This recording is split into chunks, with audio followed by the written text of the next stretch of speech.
while this is getting going, I will give you a little bit of a description of what I'm going to do. I'm going to show you 3 projects we have designed, starting in 2000 with the Solaire, 3 projects with Albany's. The Solaire is obviously completed. It was the great guinea pig, which led to all sorts of fun research. Not all of it yielded the results we wanted. There it is, built there. The second is the Venetian, which is just being completed now. The third is Site 3 down to the south. I'll use the Solaire to talk kind of about the breadth of ideas and the architectural implementation of these guidelines. And I'll use then the Venetian and this new project at Site 3 to talk about the ongoing research. It's a rapidly changing field. There are new technologies, there are new strategies available to us as we go forward. So we have been able to advance partially because of that, and partially because as we've done buildings, we've identified certain areas that we think we can do better. So I'll use those to talk about, again, the breadth of issues, but also some of the advanced investigation to specific issues. But first I want to take a step back and talk about the process, because a lot of what we're talking about tonight is dependent on the people who are involved in it. And leading this and beginning it were 2 quite remarkable people on this very first job of the Solaire, who were Tim Carey, the president of the Federal Park City Authority, and then the first designated developer was Russell Albany's of Albany's Development Company, because they both had enormous support for this effort. It was a very uncertain effort. It had financial risks to it. We were dealing with a lot of unknowns, which when you're dealing with large construction, all of you who are in the building industry with me know that it's a very risk-averse industry, so there was a lot of risk involved. But they both had enormous support for this process. They had enormous enthusiasm for it. And finally, they had enormous perseverance, which is not to be overlooked, because this was a project that went dead in the water when 9/11 came about, and we weren't even out of our hole in the ground. And the project was really at risk in a market that didn't have a market. People were leaving Battery Park City. And yet, Tim helped Russell, and working together, they found a way to get the project going again. And in a market that was still soft, it leased up very quickly and very well, which really proved the case that there was a market for green, which is what Brian and Russell will be talking about more later. But beyond that, then I'm going to be showing you the work of not only what we did, but the work of many, many other really capable people who work along this project: mechanical engineers, other architects, landscape architects, people who were the contractors for the wastewater system. There were a lot of very talented people who worked all along through this. I can't really list them all, but I want to acknowledge that what I'm showing you tonight is the result of a very large collaboration with a very competent team. So we have designed these 3 projects. I'm going to be showing you, looking at the site map again, the Solaire, the Venetian, and now our just completing design on Site 3 to the south. I think Jim's already shown you this image, which is quite remarkable, because through it, it's really been the education of an industry of many developers, many contractors, many architects, engineers, and it's been a very accelerated laboratory for what it is to design and build sustainable buildings in New York City at this moment in time, and to really get a breadth of exposure to it across the building industry, which I think has led to a consideration of much greater change within all of New York City as a whole. Once you learn about it, once you demystify it and actually have the experience of doing it, it's much easier to contemplate doing the next one and really thinking about how you take this further. We always had many different goals as we were trying to design these buildings. Some of them were explicit with the Battery Park City environmental design guidelines. The New York State Green Building Tax Credit was a kind of incentive program, financial incentive program, which Albany's targeted us to try to attain, but were slightly different criteria than the Battery Park City guidelines. And then finally, we sought to be designated as a LEED rated building. We achieved a LEED Gold rating on the Solaire. I think it's still the only one in New York State, but there are many on the way, and I think that's the good news. But there were some competing objectives we had to sift through on the way. But of course, beyond all of that, the real argument for the environmental reason to do this is when you do a building of 293 units like the Solaire, the biggest environmental impact is simply not doing this. And the big story is, of course, building in the city using mass transit at all versus building in the suburbs before you get into any of the energy efficiency issues or any other strategies. So keeping that in mind, I'll go on to some of the detailed issues. But I think that's important to remember that. These two slides simply list all of the various strategies in the final design of the building. I'm not going to read them all out, but in the exterior it had a lot to do with a very highly designed exterior wall, glazing, envelope, and a very very sophisticated building systems, a natural gas absorption chiller for the cooling of the building, which is really very uncommon for a residential building, especially a rental building, almost unheard of. And then on the inside, a lot of the sophistication came through the selection of materials and the building control systems. There were any number of different strategies. Some of the most interesting and some of the most visible are the green roofs, which are lightweight soil mixtures which cover the entire roof, providing insulation in the winter, providing heat rejection in the summer through evapotranspiration. It also serves as basically a stormwater retention tank. It enabled us to downsize our stormwater retention tank from 15,000 down to 5,000 gallons by retaining most of the water in the air there. This is a view in the space itself, and the use of the bamboo is quite lovely because it provided a vertical dimension and a breaking down of that rooftop into secondary spaces. This is a view of the lobby, which is really indicative of the attention to material selection, FSC certified woods. But in the units themselves, too, there was a lot of attention to the selection of materials, both from the standpoint of low toxicity and percentage of recycled content. In the lobby, our emphasis was largely on natural light, bringing light in both in the front and in the back, allowing this connection on the second floor, connecting the apartment floors to bring natural light through it as well.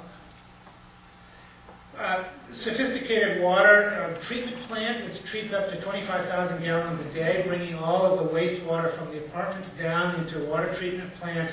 And the question then is, what do you do with it? We only needed about 5,000 gallons to flush toilets with it, which is one of its uses. It turns out that the biggest use is up to 15,000 gallons a day to evaporate in the cooling tower. We then also have finally another 5,000 which we could provide to the Battery Park City Conservancy to water their parks beyond. But it was an interesting example of how to try to find the right clients then for the water that we were treating. This is a close-up of the photovoltaics which were integrated into the front wall directly over the front facade and the entry. The photovoltaics we originally specified were charcoal. When we bought it out, it turns out the blue ones were cheaper and more available, but we actually grew to quite like them better than the charcoal. There's a filigree of little aluminum bus strips which connects them, which mirrors quite accurately the spacing between the brick itself, so it really gives kind of a masonry texture and level of detail to it, which I thought aesthetically was quite interesting, even though it's a very modern material next to the brick itself.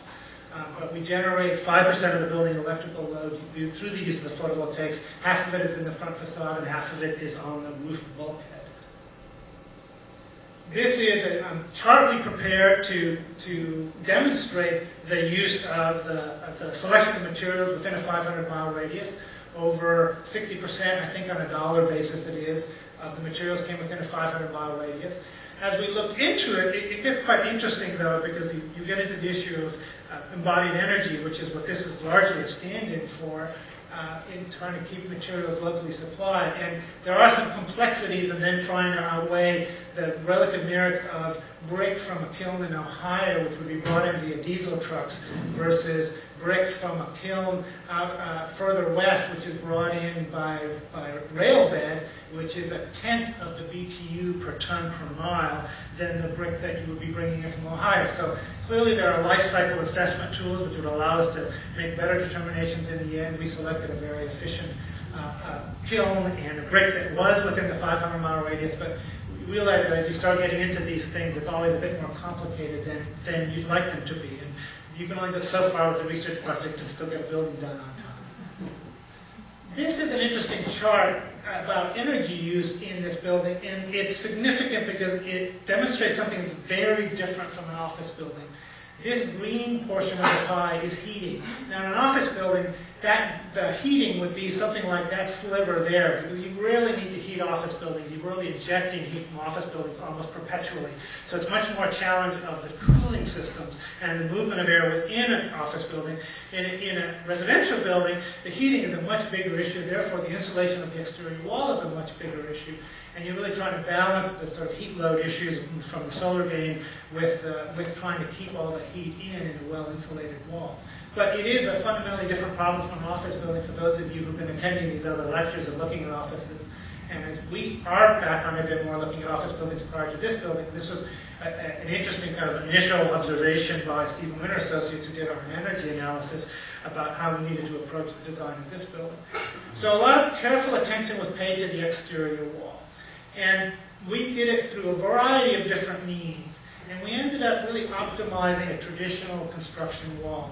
But we took it through very high-end, state-of-the-art computer simulation modeling to detect where the flow of heat and cold was flowing through the building, which is where the lintels are, right at the head of the window there. There's where you get your transference of heat. And then you see sort of where the layers of heat are and how well you're doing in keeping the heat out.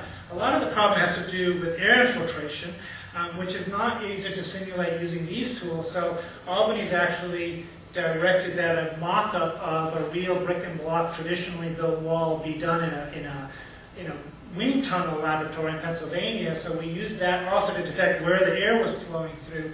And the combination of those tools led us to a modified wall, still brick and block assembly, but with 15 little changes. Now, these little changes probably don't amount to much more than pennies on the dollar in terms of $1 per square foot for the overall building, less than $1 per square foot added to the construction of the exterior wall. But in picking where your ceiling lines want to be, how you put your insulation so that you're not violating its integrity by putting steel studs through it, you can optimize the performance of that wall considerably and really increase the energy retention value of it.